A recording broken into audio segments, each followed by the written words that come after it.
Hello, we're here with Mr. Castro in celebration of World Book Day next Thursday, who many of you may well be aware is a novelist. And we thought it would be a great opportunity to ask him a few questions about his book and about reading in general. And before we hear a little bit about Mr. Castro's novel, I thought I'd read you a review that was left by a Carthusian specialist actually fairly recently, having read it, which might whet your appetite.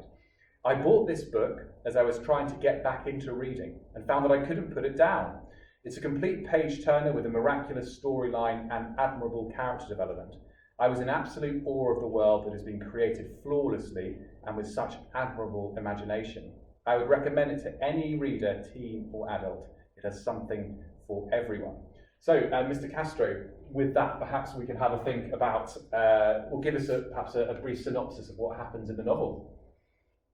Yeah, so I guess I was thinking the easiest thing to do would just be to tell you what it says on the back of the book, and that'll give you a flavour of what it is about.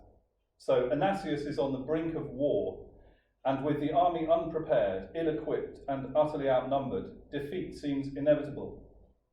As they are extracted into this new world, Zach, Trey, and their friends find themselves pulled into a web of torture, betrayal, and death. Facing the terrors and traumas of battle in an increasingly one-sided war, there is little hope. And when tragedy strikes back home too, can they put their horror and haunting emptiness aside, work together, and summon the courage to fight to the end? Can life be drawn from the crucible of death? So that gives you kind of a flavour of what this novel is about.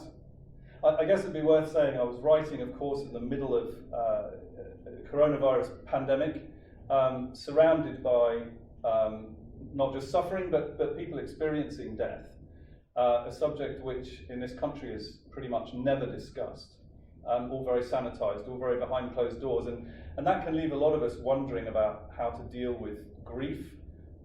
Is it okay to cry? Is it okay to not cry?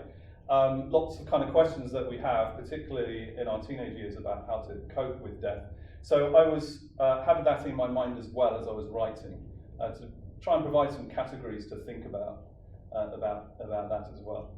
Well, excellent. I think it's it sounds absolutely fascinating, and I suppose one of the questions that that pupils watching might think is, Mr. Castro, he's a maths geek. Surely the novelists are all in the English department. So I wonder what would you say to a pupil who was surprised that it was a maths geek who was writing a novel? Yeah, I guess the first thing to say is everyone has an imagination, right? And for me, I've enjoyed writing since I was quite young. I guess when I did my second degree, that really drove me into writing more. Arising from that, I've been doing some writing of commentaries, sort of academic commentaries on books of the Bible, that kind of thing. And so when I began to think about a novel, suddenly it was very freeing, because the only rules you have are ones that you invent for yourself. There's no study involved, there's no go and see what somebody else said about it. So it's very freeing and therefore very enjoyable experience. Absolutely, yeah, no, there's lots of advice there for writers, I think, and it's nice to hear, as you say, everyone has an imagination. And what about the writing process itself? You said you did some of that over lockdown. I wonder whether that helped. Were you a disciplined writer? Did you find it difficult, or was it straightforward? Yeah, it would be fair to say I began very haphazardly.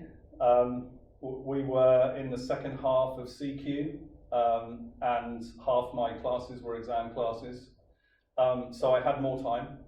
And then when we finished, the rest of my family was still doing schoolwork. So I had about 2 months really. And so I disciplined myself to come and do 3 hours, 4 hours writing a day, to try and knock the thing together really. I guess as I entered that process, it wasn't long before I realised I would need to think about, I need to understand the history, what's going on in this book. I need to understand the geography. I drew myself a map so I knew where everything was. I began to think about kind of the backstory to various characters. Funnily enough, I found myself writing characters doing things which I had not intended. And then I took a while trying to figure out how to get them out of the situation that they had found themselves in. So it was a very, as I say, freeing, novel, enjoyable experience. Oh, good. Well, I'm really pleased to hear it, and I hope that that sense of creativity that pulls out under these quite tough conditions we're living in, I hope that's something that resonates perhaps with other Carthusians, both beaks and pupils. And I think you obviously been caught up in the enthusiasm of writing this, and there's a sense that it's carrying on. So so what's next? Yeah, so I'm in the process of writing a sequel. Whether it'll be a series or not eventually, I don't know, but definitely the next one in the series is coming.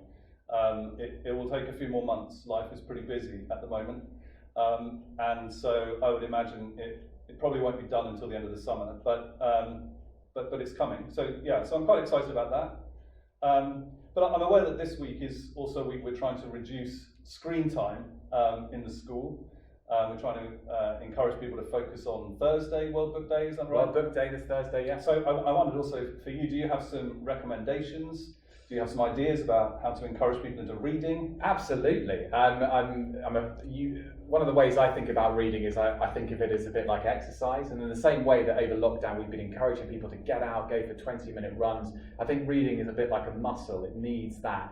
It needs that training, that energy. In the same way that you couldn't just go run a marathon having not done anything before, you're going to struggle perhaps if you pick up a huge novel from the 19th century that you haven't encountered. That's something that requires a bit of preparation. So it can be very, very small, very minute, sort of 5 minutes here, 10 minutes there. Incremental progress, I think, with reading is a really important thing to think about.